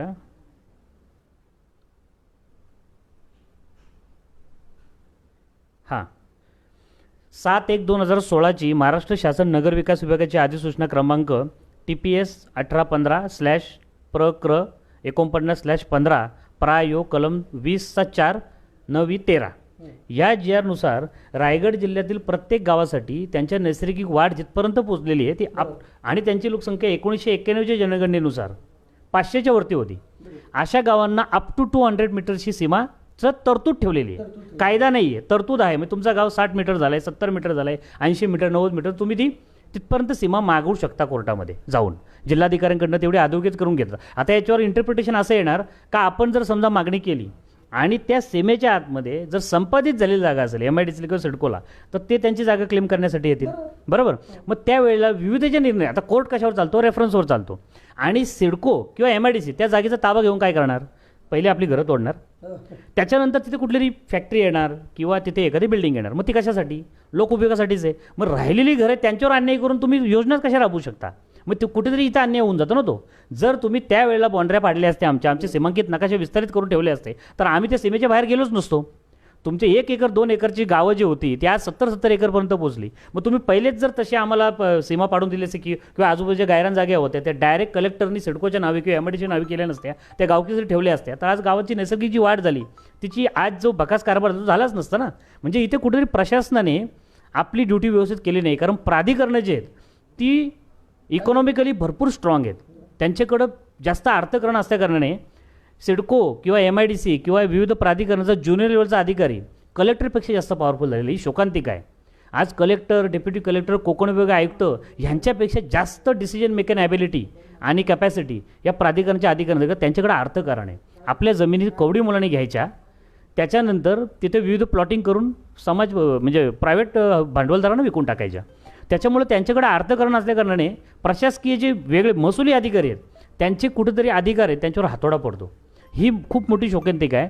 आणि याच्यासाठी आम्ही काय करतो का गावाचा जो नकाशा आहे, गावठाण विस्तार आता शक्य म्हणजे तेवढं प्रत्येक गावामध्ये शक्य नाही की जागा शिल्लक ठेवलेली नाही आहे, म्हणून गावाचे नकाशे सीमांकित करा जिथपर्यंत आमचा ताबा कब्जा झालेला आहे. मग कुठे 200 मीटर असेल, कुठे 30 मीटर गाव वाढला असेल, एका साईडला नदी असते त्याच्यामुळे 10 मीटरच वाढला गाव, जिथपर्यंत ताबा कब्जा. मग तो तुमचा टोटल तुम्ही जर गाव मोजलं प्रॉपर स्केल घेऊन, तर मग त्याच्यामुळे असं होतं का तुम्हाला एक्झॅक्टली गावाची सीमा एरिया समजते, चतुसीमा समजते. तो गाव ठराव घेऊन प्रस्ताव तुम्ही जिल्हाधिकाऱ्यांना द्या. सिडकोला द्यायची गरज नाही, ती परत आपोआप सिडकोला जाते, कारण प्राधिकरण तिचं सिडकोच आहे. त्याच्यामुळे ते तिकडच आपल्याला सिडकोला टार्गेटच करायचं नाही, आपल्याला टार्गेट करायचं आहे महसूल अधिकाऱ्यांना, का त्यांनी त्या चुका केलेल्या आहेत. आपण वाढभाव जेव्हा मागायला जातो त्यावेळेस सुद्धा महसूल विभागालाच आपण पार्टी करतो आणि सिडकोला पण करतो. तसंच इथे आपल्याला करायचं आहे. मेन आपला जो शत्रू किंवा आपल्याला ज्यांना टार्गेट करायचं किंवा ज्यांना धाब्यावर धरून आपले नकाशे सीमांकित करायचे ते प्रांत अधिकारी आणि कलेक्टर आहेत, कोकण विभाग आयुक्त आहेत, त्यांना आम्ही प्रस्ताव देतो. तर याच्यामध्ये विरोधाभास सुद्धा भरपूर आहे, त्याबद्दल पण बोलू आपण. नाही नाही, मला आता मूळ प्रश्न आपला परत बाजूला राहिला. माझा मुद्दा काय होता की जी अनधिकृत म्हणून ठरवलेली घरं आहेत ती नियमित होतील का? तुम्ही थोडक्यात बोलले होते आता की त्याच्यावर चर्चा झाली नाही की क्लस्टर योजनेने होतील, ती ऑटोमॅटिक होणार नाही कारण त्याच्या खालची जमीन आहे ती आपल्या मालकीची नाही. मग ती क्लस्टर योजनेमार्फत होतील तर बरोबर आहे का? क्लस्टर योजना बरोबर आहे का चुकीची आहे? नक्की घरं नियमित होण्यासाठी काय करावं लागेल थोडक्यात सांगा मला. जसं मी आधी बोललो सोप्या भाषेमध्ये की जमीन मालकी जर नसेल तर घर नियमित होऊ शकत नाही. बरोबर, मूळ गावठाणामधलं घर आपलं नियमित आहे, भले MRTPचं व्हायोलेशन त्याच्यामध्ये आहे पण ते आपण परत बांधू शकतो, त्याला CCI मिळते, कमेन्समेंट सर्टिफिकेट, बांधकाम परवाना. तत्सम प्राधिकरण पनवेल महापालिका असेल किंवा सिडको असेल किंवा नवी मुंबई महापालिका असेल, उरण नगरपालिका असेल किंवा ग्रामपंचायत, आपल्याला ते परमिशन जमिनीची आपल्याकडे मालकी असते. बाकी ठिकाणी तुम्हाला शासकीय सर्वेसाठी जर अर्ज केला भूमी अभिलेखमध्ये तरी आपला ते सर्वेसुद्धा करत नाही, कारण आपल्याकडे जमीन मालकी नसते. मग आपल्याला प्रायव्हेट सर्वेकडनं करावं लागतं. मग हाच तो विरोधाभास आहे. जर आपले नकाशे सीमांकित झाले, समजा करंजाडे गावचा 3.25 एकरचं जे मूळ गावठाण आहे आणि 11 एकरपर्यंत त्यांचं आता बांधकाम पोचलेलं आहे, ती आपण मागणी कोर्टामध्ये टाकलेली. बरोबर, जर कोर्टातर्फे तसा निर्णय आला, सिडकोला निर्देश दिले किंवा नगरविकास खात्याने निर्देश दिले की बाबा तुम्ही 1970ला बाँड्री न पाडता या गावाचं सीमा म्हणजे तुम्ही रिझर्वेशन टाकलं होतं ते जर आपण समजा चॅलेंज करतोय, ते नोटिफिकेशन चॅलेंज केलेलं आहे आणि तसा काय निर्णय झाला का बाबा ह्याच्या बाहेरची जागाच तुम्ही संपादित म्हणजे ताबा घेऊ शकता, संपादित झालेली ताबा घेऊ शकता, कारण यांच्या नैसर्गिक वाढीपुढे इथपर्यंत गाव पोहोचलेले आहे आणि विविध GR आहेत त्याला सपोर्टिव्ह, तर ती घरं आपोआप निर्मित होतील ना. पण जर समजा मालकी कशी भेटेल? मालकी ताबा कब्जाप्रमाणे ज्याचा तिथे ताबा आहे तो त्या जागेचा मालक होऊन जाईल, त्याला त्या जमीन मालकी सनद मिळेल आणि तिथे जी खुली जागा असेल ती गाव कमिटीची नाही. हा एक विरोधाभास भरपूर. सनद कोण देईल त्याला? ग्रामपंचायत हद्दीत असलेली घरं असतील, सिडको हद्दीतील घरं असतील, जी तुमच्या म्हणण्यानुसार आता जेव्हा कलेक्टरकडनं तो प्रस्ताव मंजूर होईल तेव्हा त्याचे सनद कोण देईल त्या घराला किंवा त्या प्रॉपर्टीला? तिथे महसूल डिपार्टमेंटकडनं कलेक्टर असेल किंवा तहसीलदार असेल, म्हणजे कलेक्टर स्वतः तर देणार, कलेक्टर तिथल्या लोकल प्रांताला किंवा तहसीलदार ते राईट्स देईल आणि सिडकोकडनं डिनोटिफिकेशन ती जागा झाली का आपोआप ती प्राधिकरणाकडे जाणार आणि प्राधिकरण ताबा कब्जा करून आपल्याला मालकी देणार. म्हणजे मग थोडक्यात त्याच्यानंतर मग महानगरपालिका असेल, ग्रामपंचायत असेल, त्यांना ती अधिकृत म्हणून त्यांची मोजणी किंवा त्यांना समावेश करेल का? एकदा जमीन मालकी आली का मग त्यांना प्रॉपर्टी कार्ड मिळेल त्याचं, त्याला आपण सनद पण बोलू शकतो समजा. पण जोपर्यंत जमीन मालकी तोपर्यंत शक्य नाही, म्हणून आपल्याला सीमांकित गाव नकाशा घ्यायचा. जो नकाशा आज जर करंजडे गावचा 3 एकरचा आहे तो 11 एकरसाठी आपण बांधतोय किंवा पेंदर गावचा 1 एकरमध्ये आणि 90 एकरसाठी आपण बांधतोय. जर कोर्टाने असोकले निर्देश दिले, त्यांना सगळं ते पटलं, कन्व्हिन्स झाले, त्यासाठी आपल्या लोकप्रतिनिधीची आपल्याला मदत लागेल, त्यांनाही लोकसभेमध्ये विधानसभेमध्ये आवाज उठवावा लागेल, त्याच्यानंतर प्रसारमाध्यमं तुमच्यासारखे पत्रकार लोकांची पण समज लागेल, म्हणजे आम्हाला मदत लागेल, म्हणजे चळवळ जास्तीत जास्त बाळसं धरेल आणि जास्तीत जास्त दबाव तयार होईल. आम्हाला असं सांगितलं की जर 30-35 गावांचे जर असे प्रस्ताव गेले, सीमांकित नकाशाची बोलतो मी, गावठाण विस्ताराचे नाही, सीमांकित नकाशा म्हणजेच गावठाण विस्तार, कारण आपल्याकडे जागाच नाही आहे. जो गाव 2 एकर असेल आणि आता 60 एकरमध्ये पोहोचेल, 60 एकरची आपण जर मागणी केली का इथपर्यंत आमची नैसर्गिक वाढ झालेली आहे आणि तुम्ही सरकारी नियम धाब्यावर धरून ते शिक्के मारले होते, रिझर्वेशन टाकलं होतं. आता त्याच्यामध्ये कॉन्ट्राडिक्टरी असं येतं का ते सोडतील कसं? आजपर्यंत आपण प्रयत्नच नाही केले ना. आपण फक्त लेटरबाजी केली, मोर्चे काढले, धरणे आंदोलन केली आणि मग जे त्याचं प्रस्थापित नेतृत्व होतं त्यांनी मोठे मोठे भरावाची रोडची कामं घेतली आणि ते सदन झाले. आपली प्रश्न तसेच आज 50 वर्ष एकच, गरजेपोटी घरं नियमित. आजपर्यंत कुठला कायदा झाला आहे किंवा झाला आहे का? आता तुम्ही दुसरं उत्तर तुमच्या क्लस्टर योजनेचं. UP बिहार घाटावरून कुटुंब लोक येतात, सरकारी जागेवर वैयक्तिक जागेवर कुठेही झोपडे बांधतात. त्यांचा इथं कुठला संबंध नाही, इथं अस्तित्व नाही आहे, ते इथले मूळ निवासी पण नाही आहेत. बरोबर. ज्या जागेंना ऑलरेडी प्लॉटिंग झालेली आहे, सरकारी जागा प्रॉपर रेल्वेची असेल, वन खात्याची असेल, त्या जागेवर किंवा सिडकोची असेल त्या जागेवर ती लोक झोपडे बांधतात. मग त्यांचा झोपडा कुठेतरी तुटायला नको, कारण वोट बँक असते आणि अर्थकरण पण असतो. मग त्यांचे 10-12 झोपड्यांची म्हणून एक SRA स्कीम केली, स्लम रिहॅबिलिटेशन ऑथॉरिटी किंवा म्हाडा. मग तिथे एखादा खाजगी व्यावसायिक आणला, ती जमीन कोणाचीच नव्हती, एखाद्या प्राधिकरणाचीच होती. त्या जमिनीवर बिल्डिंग बांधायची, 3-4 काय FSI असेल त्याच्यामध्ये, प्रत्येकाला 170 स्क्वेअर फीट किंवा 270 पातळीचा फ्लॅट द्यायचा, राहिलेलं त्या व्यावसायिकाच्या घशात जाणार, त्याच्यामध्ये सगळ्यांची टक्केवारी फिक्स झालेली असते. मग तीच योजना आपल्याला देणार. मग हे कुठे आपल्याला अन्याय नाही का? हे लोकांनी विचार केला. आता काही लोक असं म्हणतात बरं आहे ना यार, आपलं तसंही नोटीस येते, आपली घर कधी तुटतील, MIDC जागे, सिडकोची जागेत आहेत, मग आपल्याला फ्लॅट भेटलं तरी बस झालं, फुकटमध्ये मिळणार. पण आपल्याला हे कळत नाही का, तर आपण त्या जागेची कधी काली मालक होतो. आपल्याला फक्त व्यवस्थित कायदेशीर भांडून रस्त्यावर न उतरता, गरज पडली समजा तो मार्ग आहेच, पण तो सर्वात अंतिम मार्ग झाला. व्यवस्थित जर मांडणी केली तर तशी आपल्याला जागेची मालकी मिळते ना. मग जागेची जर मालकी मिळाली तर आपण स्वतः, पैसा असेल तर स्वतः बांधा. जे काही जेव्हा आता पनवेलमध्ये असेल तर पनवेल महापालिकेचे नियम पाळावे लागतील, उरणमध्ये उरण नगरपालिकेचे नियम पाळावे लागतील, नवी मुंबई महापालिकेचे जी प्राधिकरणाचे नियम असतील, FSIचे असतील. जर 2 घरांच्या मध्ये 4 फूटची गल्ली आहे, त्यात कुत्री वगैरे धावतायत, चिखल वगैरे, आपण आयुष्य असंच राहायचं का? विकास पण व्हायला पाहिजे की, ज्या नागरी सुविधा त्या पण प्रत्येकाला मिळायला पाहिजेत. प्रत्येक घराच्या बाजूला घर सिवेज लाईन टच व्हायला पाहिजे, प्रत्येक घराच्या आजूबाजूला ॲम्ब्युलन्स. गावामध्ये डेन्स पॉप्युलेशन असतं, पण त्याच्यावर काय अजिबात मार्ग नाही असं नाही आहे. प्रत्येकाचं 2-2, 3-3 फूट, म्हणजे जेव्हा आपण घरं मोडू तेव्हा, मी हे कधीचं बोलतोय, आपला सिम्मकी नकाशा मंजूर झाल्यानंतर त्याच्यानंतर जो तत्सम प्राधिकरण असेल त्याचे जे काही नियम असतील, FSIचे, MRTPचे, ते आपण पाळू ना. घरच्या मंडळात मोडायचं, आपल्याला घर काय लगेच मोडायचं नाही. जेव्हा आपण मोडू त्यावेळेस समजा माझ्या आणि सागरच्या घराच्या मध्ये 2च फूटची गल्ली आहे, मला 2 फूट जागा सोडायला सांगते, सागरला 4 फूट गरज आणि मला FSI वरती वाढून मिळेल, तर मधनं रस्ता होईल, त्याच्या खालून सिव्हिल लाईन, सगळं काही ते सगळं प्लॅनिंग ऑथॉरिटी करेल. पण आपल्याकडे जमीन मालकीच नाही आहे ना. आज आपल्या घरांचा ताबा घेऊन जो तोडली घर समजा SRA स्कीममध्ये, तेच करणार आहेत ना. ते काय आपलं घर आहे तसं आपल्याला देणार आहेत का? तिथे बिल्डिंगच बांधणार आहेत. मग ते आपण का नाही करू शकत? जमीन मालकी असेल तर आपण बँकेतून कर्ज घेऊ शकतो, एखाद्याला पार्टनर घेऊ शकतो, 7-8 लोक एकत्र येऊन समूह करून समूह विकास करू शकतो आपल्या घरांचा. तशी क्लस्टरच्या पेक्षा गावकऱ्यांनी तो एक स्वतंत्र जमीन मालकीचा क्लस्टरसाठी आम्ही माननीय अजित पवार साहेबांना, नगरविकास खात्याच्या मंत्री एकनाथ शिंदे साहेबांना, सिडकोचे MDंना जमीन मालकीचे क्लस्टर राबवा असं पत्र दिलं. त्यांचं उत्तर एवढंच झालं की आम्ही ऑलरेडी क्लस्टर योजनेसाठी विचाराधीन आहोत आणि शासनाकडे ते विषय प्रलंबित आहे. जमीन मालकीबद्दल ते शब्द काढत नाही. तुमचं या ठिकाणी स्पष्ट म्हणणे आहे, क्लस्टर योजना जशीच्या तशी अजिबात योग्य नाही. जमीन मालकी सह जर असेल, म्हणजे त्या धारकाला, ती जागा धारक असेल किंवा एखादा प्लॉट धारक असेल किंवा घराचा एखादा, त्या धारकाला जर जमीन मालकी मिळाली तर मात्र त्याचा विचार केला जाऊ शकतो. जमीन मालकी मिळाली तर मग पूर्ण जे काही अधिकार असतात ते आपल्याकडे असतात. आपल्याला कुठल्या योजनेत जायचं आहे किंवा जायचंच नाही आहे, आपल्याला घर लगेच मोडायचं आहे का 10 वर्षानंतर बनवायचं आहे, ते असंख्य मार्ग आपल्याला खुले होतील. पण आपण जर क्लस्टर योजना अवलंबली, त्याचा अर्थ असा होतो का आपण पण झोपडपट्टीवालेच ना. आपण कबूल करतो का आपण अतिक्रमण केलं, पण अतिक्रमण आपण केलेलंच नाही आहे. आपल्या जागेवर सिडको आणि MIDCने आपले शिक्के मारले, त्याचं रिझर्वेशन केलं. हे रिझर्वेशन चुकीचं होतं, हे आपल्याला न्यायालयाच्या मार्फत समाजाला दाखवून द्यायचं आहे, सरकारला दाखवून द्यायचं आहे. तुमचा मुद्दा परत एकदा मी तुमच्यावर येतो. तुम्ही जी चळवळ चालू केलेली आहे त्याच्यामध्ये तुम्ही असं राजाराम पाटील जे असतील, अनेक मान्यवर तुम्हाला मार्गदर्शन करत आहेत. असं जरी असलं तरी त्याला दुसरीकडनं विरोध देखील केला जात आहे.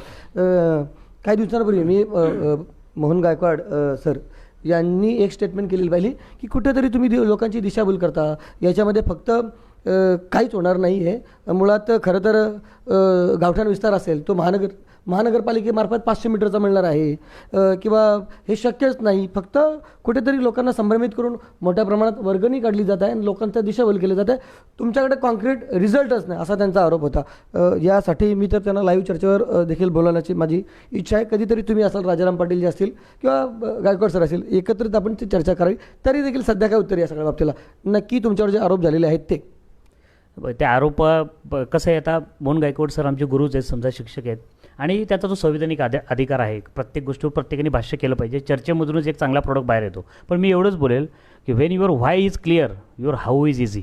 म्हणजे तुम्ही का करता हे जर स्पष्ट असेल ना, तर कसे करायचे त्याचे मार्ग पण तुमच्याकडे भरपूर सापडतात. आणि जिथे ज्या वेळेला when there is a will there is a way, मी नेहमी बोलतो बघा हा शब्द, विल पॉवर जर असेल ना तर सगळं शक्य आहे. आता राहिली गोष्ट पनवेल महापालिकेत जर सर सांगत असतील, तर पनवेल महापालिकेचे जे आयुक्त असतील ह्यांना गावठाण विसर द्यायचा अधिकारच नाही आहे ना. त्यांना स्वतःला रस्त्याची मोजणी करायची असेल तर सिडकोकडनं परमिशन घ्यायला लागते, का त्यांच्याकडे जमीन मालकी नाही. ते फक्त आपल्याला रस्ता देऊ शकतात, ते पण जमीन मालकी असेल तर.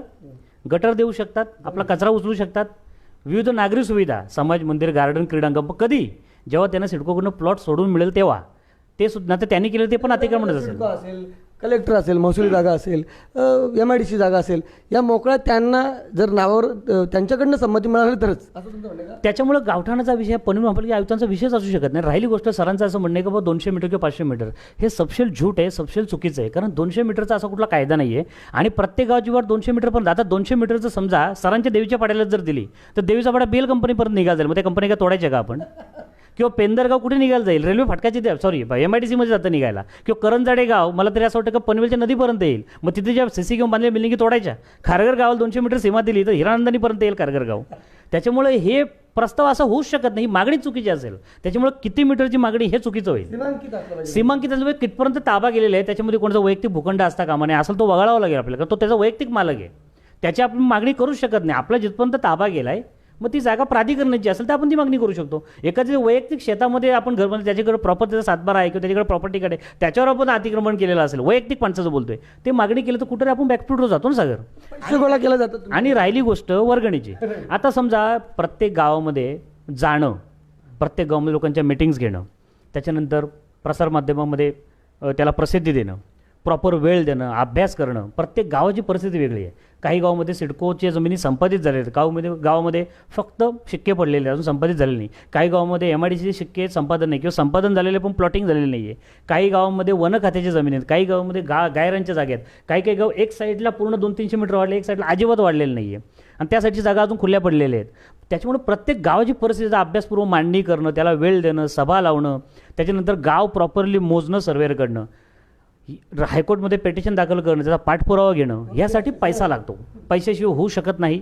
आज जर आपले करोडो, आज 1 गुंठा जागा कोणी विकत घेऊन दाखवावी मला, मग ते जर तुमच्या नियमित करायचे असतील आणि त्याची मांडणी करायची असेल तर कुठेतरी पैशाची गरज लागते. मग ती वैयक्तिक कुठल्या आमदार खासदाराकडनं किंवा नगरसेवकाकडनं घ्यायचं आणि मग त्याने त्याची क्रेडिट घ्यायची किंवा कुठेतरी मॅनेज व्हायचं. त्यापेक्षा आपण लोक चळवळ उभी करतो. कोर्टसुद्धा सहानुभूतीने ते बघतं, शासनसुद्धा सहानुभूती बघतो. बाबा एवढ्या गावातनी लोकांनी 1000-2000 रुपयाची वर्गणी काढलेली आहे. त्याच्यामध्ये त्यांचा काउंटर असा होता की जे मूळ गावठाण त्यांना गरज काय 1000 रुपयाची. हवं ही लोक चळवळ आहे. सगळ्यांनी याच्यात सामील व्हायला पाहिजे ना. आपण जर गोव्याला फिरायला जायला निघालो तर कोणी बोलतं का कमी वर्गणी देईल कारण मी दारू पित नाही किंवा मी मटण खात नाही म्हणून. सगळं सेम वर्गणी देतात. म्हणजे लोक चळवळ आहे ना याच्यामध्ये गावासाठी. आता त्याचं घर जर मूळ गावठाणचं आहे, पण त्या चळवळीमुळं त्या गावातले रस्ते, विहिरी, मंदिरं, समाज मंदिरं, क्रीडांगण ह्याची जर गाव कमिटीकडे मालकी येत असेल आणि ते गावासाठी कायमस्वरूपी राहिले एखाद्या विकासाच्या घच्यात जाण्यापेक्षा, त्याचा उपयोग त्या माणसालाही भेटणार आहे. मग त्यांनी जे 1000 जण वर्गणी दिली ते कुठेच लोक चळवळीलाच काम येते ना. त्याच्यामुळे म्हणजे संभ्रम पसरवणं का वर्गणी काढायची काय गरज आहे. सरकार येऊन मोजेल. तुम्ही आज अर्ज करा भूमी अभिलेख कलेक्टरला, गाव मोजून द्या. ते फक्त तुमचं गाव मूळ गावठाणाचंच मोजा, त्याच्या बाहेरचं मोजायचं ऑथॉरिटीच नाही आहे. आपले जे नेते आहेत, प्रस्थापित नेते मोठे मोठे आपल्या विभागामधले, त्यांनी अजित पवार साहेबांबरोबर मिटिंग केली की आमची गावठाणाची सीमा निश्चित करा आणि कलेक्टरना आदेश द्या. कलेक्टरना आदेश दिले का तुम्ही सगळी गाव मोजून घ्या. 1 वर्ष आधीची गोष्ट आहे. कलेक्टरनी गाव मोजायची अधिसूचना काढायची आधी पहिले सिडकोकडे परवानगीचं पत्र पाठवलं का तुमच्या जागेत आम्हाला मोजणी करायची. म्हणजे विचार करा आपण कुठे चाललोय. म्हणजे फक्त संभ्रम पसरवायचा निवडणूक आल्यानंतर गरजेपोटी घर नियमन, जोपर्यंत गावठाण आणि सीमांकित नकाशांचे प्रस्ताव जात नाही, ते मंजूर होत नाही किंवा त्याच्यावर आपली स्थगिती येत नाही, तोपर्यंत घरं नियमित होऊ शकत नाही. होतील पण ते क्लस्टर योजनेने. जर तुम्हाला तुम्ही थेट आरोपच करता एक प्रकारे राजकीय सगळ्या इथले जे प्रस्तावित लोक असतील सगळेच राजकीय लोक चुकीचे आहेत का, ते खरोखर कमी पडतात असाच आरोप का करतात. कितीतरी लोक चांगले देखील आहेत ना. म्हणजे हे का तुम्ही म्हणजे एका अर्थाने तुम्ही निगेटिव्ह सगळं पाहता या असं मला वाटायला लागलं. नाही, राजकीय आपले जे प्रस्थापित नेतृत्व आहे त्यांच्याकडं इतकी पॉवर आणि इतकी पोटेन्शियल आहे आणि कन्व्हिन्सिंग पॉवर आहे, त्याचं वजन आहे का त्यांनी जर व्यवस्थित मांडणी केली तर हे अशक्य नाही आहे. हायकोर्टात जायची पण आपल्याला गरज नाही आहे. पण प्रॉब्लेम असा होतो का वरच्या लेवलला प्लॅनिंग होते. आज जसं मी आधी बोललो, संपादन कशासाठी करतात, बिझनेस करण्यासाठी. त्यांचे सगळे प्रॉफिटेबिलिटीचा रेशो, वाटाघाटीचा रेशो पहिलेच ठरलेला असतो. मग ते वरून जे येत आहे, मग एखादा चांगला माणूस जरी असेल तरी मग आपल्या प्रस्थापित नेत्याला विरोध कसा करायचा. आज क्लस्टर योजनेला विरोध म्हणजे डायरेक्ट नगरविकास मंत्र्याला विरोध, डायरेक्ट मुख्यमंत्री किंवा उपमुख्यमंत्री विरोध. मग तेवढी हिंमत नाही करत आपले लोक.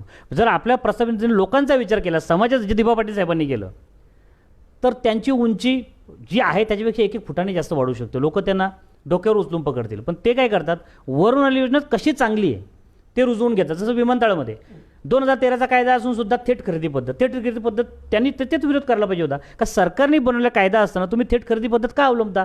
का तुम्ही प्रत्येकाच्या घरी गेले जाऊन संमतीपत्र घेतले आणि आज सांगतात की तुम्हाला आम्ही नोकऱ्या देऊ?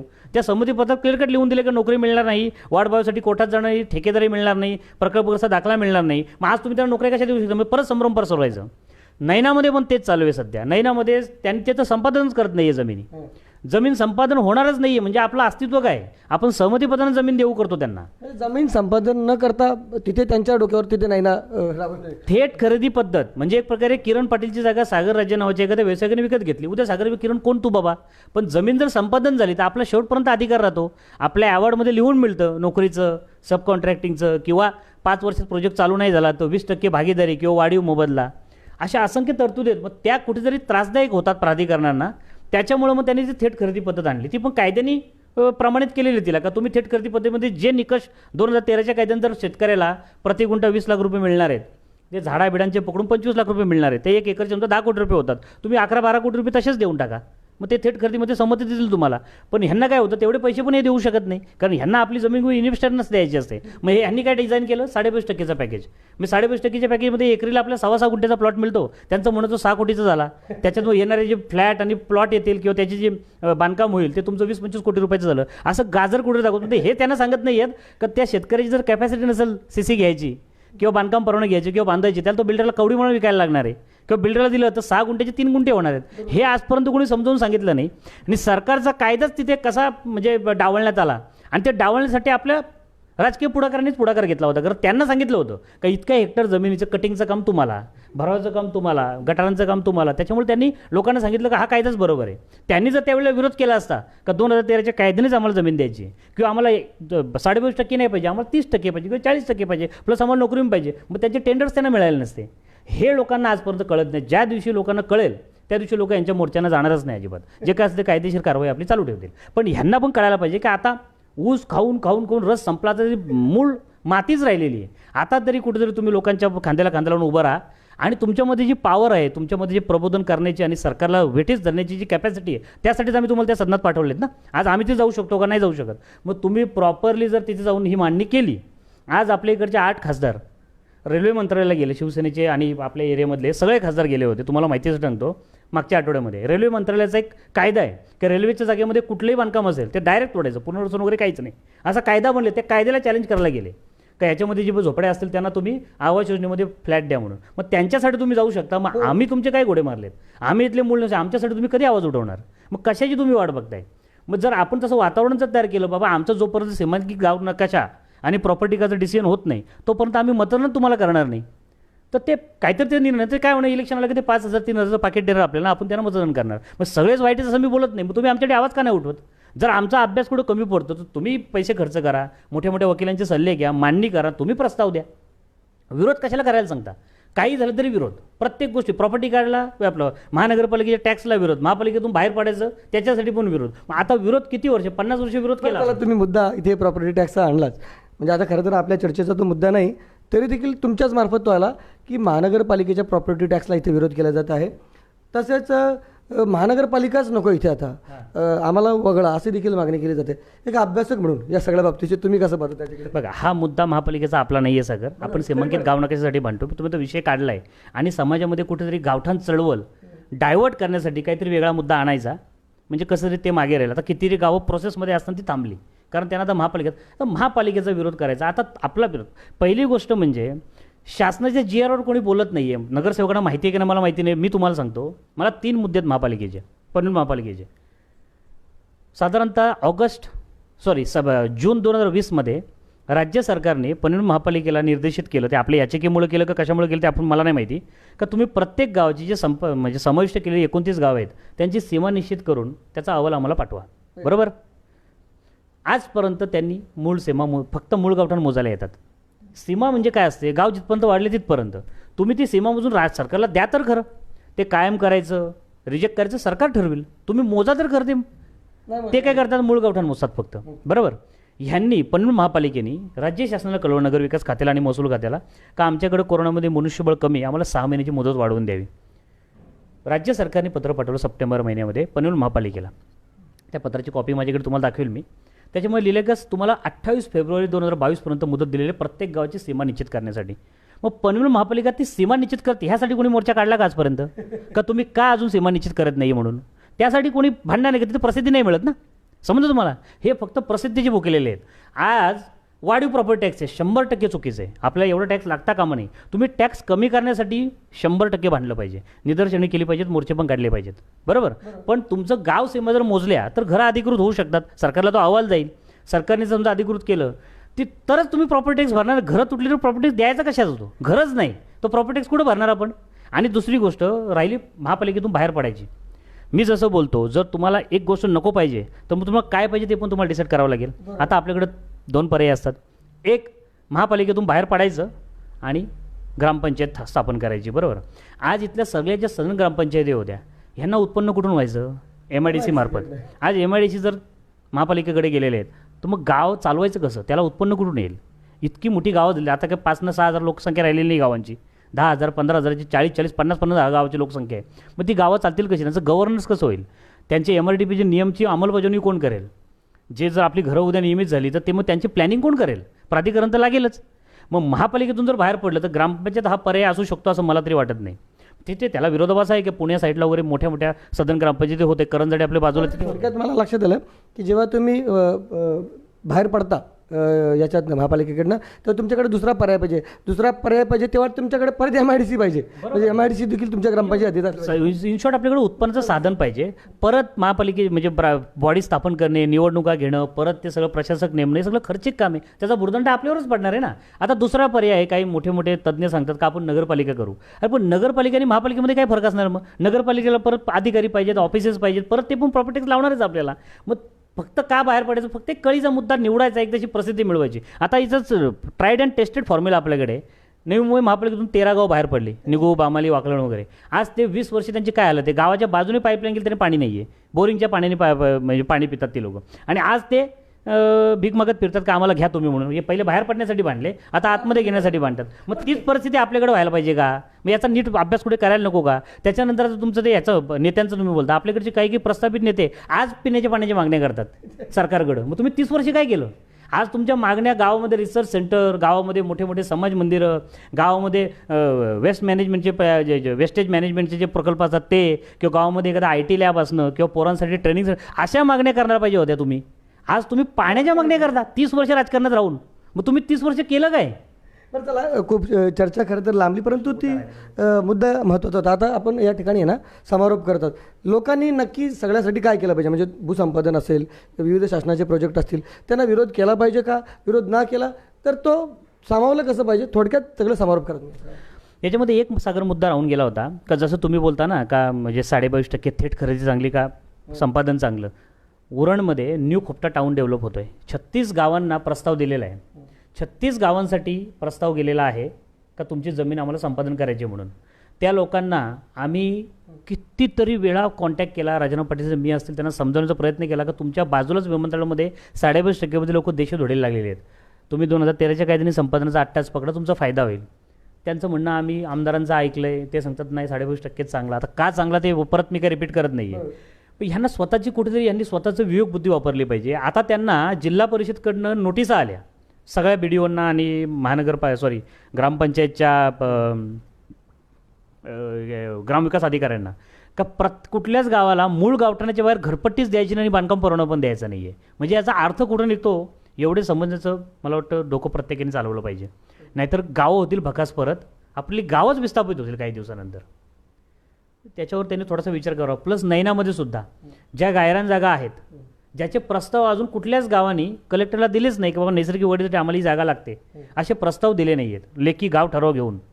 मी कालच बघितलं का सिडकोकडनं ऑलरेडी ठराव होऊन प्रस्ताव होऊन जिल्हाधिकाऱ्यांकडनं प्रांत कार्यालयात आलेले आहेत का सगळ्या गायरान जागा नैना क्षेत्रातल्या सिडकोकडे वर्ग करा म्हणून. मग त्या वर्ग झाल्यानंतर आपण विरोध करणार आहोत का? त्याच्यानंतर 40% 60%, मग त्याचं प्रॉपर आपण डिझाईन करा ना, एखादा ड्राफ्ट पॉलिसी आपण डिझाईन करणं, आपला प्रस्ताव सरकारला द्या. विरोध कशाला करताय? तुम्हाला त्याच्यात 100% ते विकास तर होणारच आहे, प्रोजेक्ट होणार, ते दुमत नाही आहे त्याच्यामध्ये काही. त्याच्यामुळे ते मे बी स्थगित येईल थोड्या दिवसासाठी, जी SEZ आली, पण ते प्रकल्प होणार आहे, सरकारी प्रोजेक्ट आहेत ते. मग त्याच्यामध्ये तुम्ही स्वतःला सेल्फ सस्टेन म्हणजे शाश्वत आपलं उत्पन्न कसं चालू होईल आणि पुढच्या 4 ते 5 पिढ्या सुखी कशा होतील असे प्रपोजल तुम्ही स्वतः डेव्हलप करा. चांगलं टाउन प्लॅनिंगची मदत घ्या, त्यासाठी वर्गणी काढा. ही लोकवर्गणीची जी पॉवर आहे ती तुम्ही प्रस्थापित नेत्यांना दाखवून द्या. का जर लोक सगळी एकत्र आली, वर्गणी काढली आणि गाव कमिटीने मिळून जर प्रस्ताव बनवायला सुरुवात केली तर आम्हाला कुठल्या फायनान्सरची गरज नाही आहे, आम्हाला कुठल्या नेत्याची पण गरज नाही आहे. उद्या गरज लागली तर ते आहेतच आपल्यासाठी. आपण त्यांना मतदान करतोय, ते आपल्याला कधीच डावळणार नाही ही 100% मला खात्री आहे. पण आपले प्रस्ताव आपल्याच द्यायला लागतील, कारण जमिनी आपल्या जात आहेत, विस्थापित आपण होतोय, बाधित आपण होतोय. मग बाधित व्हायच्या आधी पुढच्या पिढीसाठी चांगले प्रकारचे प्रस्ताव, गायरान जागा नैसर्गिक वाढीसाठी, गावाची सीमा जिथपर्यंत पोहोचते तुम्ही सीमांकित नकाशाची मागणी करा ना. जे 70ला व्हायला पाहिजे होतं, 60ला व्हायला पाहिजे होतं MIDCच्या आधी, ते तुम्ही आता करण्यासाठी भाग पाडा. त्यांना व्यवस्थित मांडणी करा, वर्गणी काढा. वर्गणी जर काढली तर आपल्याला कोणाकडे भीक मागायला त्याची गरज लागत नाही. प्रत्येक गावाचे अधिकार प्रत्येक गावाकडे राहतात. आणि जे समाजकंटक म्हणजे जे काही लोक संभ्रम पसरवतात त्यांना तुम्ही काउंटर प्रश्न विचारा ना, किंवा समोर खुले चर्चा करा याच्यावर. पण कोणाचं ऐकून तुम्ही संभ्रमित होऊ नका. का तुम्हाला कळतंय आपल्याकडे रेफरन्सेस भरपूर आहेत. ऐरोलीमध्ये शिव कॉलनी नावाची एक सोसायटी आहे, 1-2 एकरमध्ये झोपड्या होत्या, सिडकोची जागा होती, तरीसुद्धा 500 रुपये स्क्वेअर मीटरने पैसे भरून ती जागा त्यांच्या मालकीची केली. मग तसा रेफरन्स जर आपल्याकडे असेल, किंवा विमानतळामध्ये सिडकोच्या किंवा गायरान जागेवर घरं बांधलेली होती, तरी विमानतळ महत्त्वाकांक्षी प्रोजेक्ट होता म्हणून त्या घराच्या 3 पट भूखंड दिले. मग असे रेफरन्सेस आपल्याला असं आपल्याला घाबरायची गरज काय. आणि आपण जे समाज चालते ते मोठा डॅम बनत असेल किंवा एखादं मोठं डिफेन्सचं प्रोजेक्ट येत असेल, अनअवेडेबल प्रोजेक्ट आहे, तर गोष्ट वेगळी आहे. इथे होणार काय आहे, आपल्या जमिनीचा ताबा घेऊन क्लस्टर योजना बिल्डिंगच बनवते, आपण का नाही बांधायची. आपलं नुकसान आपण का करून घ्यायचं आणि मग कोणाचं किती ऐकायचं त्याचा समाजाने ठरवायला पाहिजे. म्हणून प्रत्येक गावाने गाव कमिटी करा, वर्गणी काढा. लोकवर्गणीची पॉवर आहे ती कशालाच नाही आहे. आणि कुठल्या संभ्रमात राहू नका का सिडको तुम्हाला गावठाण देईल किंवा महापालिका देईल, त्यांना ते अधिकार नाही आहेत. कलेक्टरकडनं हे प्रस्ताव करा आणि आपोआप वरती दबाव वाढेल. दबाव वाढला तर आपले नेतेवरती मागणी करतील. मग आपलं फाउंडेशन आणि बेस तयार असेल. डायरेक्ट विरोध केला आणि विधानसभेत आवाज उठवला तर आपला बेस तयारच नसतो. कुठल्याही भांडणामध्ये समोर एकच विचार, तुझी बाबा आताची मागणी बोलते, मागचं रामायण मला सांगू नको. मग आपला बेस पहिले तयार करा. प्रत्येक गावचे जाऊ देत प्रस्ताव गेले तर कोणाची त्याच्यावर करडी नजर पडत नाही. त्या जमीन त्यांना माहिती असते गावाने याच्यावर ऑलरेडी रिझर्वेशन टाकलेलं आहे, भले ते मंजूर नाही झालं पण ते प्रस्तावित आहे. मग तो संघर्ष होण्यापेक्षा आपण त्या जागेवर कानाडोळा करूया. त्याच्यामुळे सगळ्यांनी एकत्र येणं, प्रत्येक गावाचे प्रस्ताव लवकरात लवकर गेले पाहिजेत. नाहीतर जे आता 22% विमानतळामध्ये लोक रडतात, आजही CC सिडको चरणी हे त्याच्या नैनामध्ये पण तेच होणार आहे. आता फक्त आम्ही हे चार्जेस भरणार नाही, आम्हाला 40% मान्य नाही. तुम्हाला काय मान्य आहे त्याचा ठराव द्या. तुम्ही फक्त पत्र पाठवता, पेपरला बाईट देत आहे. गाव ठराव घेऊन कुठल्यानी प्रस्ताव टाकले आजपर्यंत, कोण हायकोर्टामध्ये पिटिशन टाकली आजपर्यंत. तुम्ही वाट कशाची बघताय. आता सगळं संपल्यावर आज सिडकोने प्रस्ताव दिला तर सगळ्या गायरान जागा आमच्या नावावर करा. तुमचे प्रस्ताव कधी जायचे. तुम्ही फक्त आमदाराच्या लेटरवर किंवा नगरसेवकाच्या लेटरवर किंवा विभाग प्रमुख, समन्वयक, काय ते अजून युवा अधिकारी यांच्या लेटरवर फक्त पत्र पाठवता. गावाचे ठराव कधी जाणार, एवढंच मला बोलायचं आहे. तर ही संपूर्ण चर्चा, किरणजींची जी चर्चा असते ना अतिशय मार्मिक असते. ते अगदी जोरदार ताशेरे या ठिकाणी संबंधित व्यवस्थेवर असेल, मग ते प्रशासनात असतील, राजकीय पुढारी असतील, सगळ्यांना ओढत असतात. परंतु ती त्यांची भाषा जी असते ना ती नेहमी सांभाळून असते. तुम्हाला ही किरण पाटील यांची सगळी जी चर्चा कशी वाटली. मी तर या ठिकाणी म्हणेल की किरण पाटील यांच्यासारख्या अभ्यासू जर लोक असली तर निश्चितच एक चांगल्या पद्धतीनं आपण आपली बाजू या ठिकाणी प्रशासनासमोर जवळ मांडू शकू आणि आपलं होणारं नुकसान टाळू शकू. परंतु दुर्दैवानं या ठिकाणी किरण पाटील जसं बोलतात की आपण कुठेतरी भ्रमित केलं जातो, मग राजकीय पुढारी असतील, शासन असेल, आणि नंतर मात्र भरडलं जातो. त्याच्यानंतर आपण नव्यानं सुरुवात करतो. तर आताची सुरुवात करा, आता स्वतः जागृत व्हा, तरच या ठिकाणी तुम्ही वाचू शकाल. तुम्हाला ही सगळी चर्चा कशी वाटली त्या संदर्भातली प्रतिक्रिया अवश्य नोंदवा. व्हिडिओ जर्नलिस्ट यासिन खानचा सागर राजे, प्रभात पुरव न्यूज करता, तळोजा. धन्यवाद.